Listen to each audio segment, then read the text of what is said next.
They want clean, high-quality concept art from your 3D blockouts, with full control over the details. This workflow uses Flux AI model inside ComfyUI to bring a character in environment blockouts to life with refined professional results. Flux is slower than Stable Diffusion, but the payoff is worth it. It's the only model that consistently gets hands, faces, and tricky details right.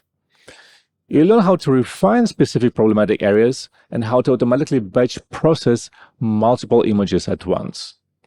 I'm Anton Tenitsky, 3D concept designer with years of experience in games and animation, including work on mobile rivals.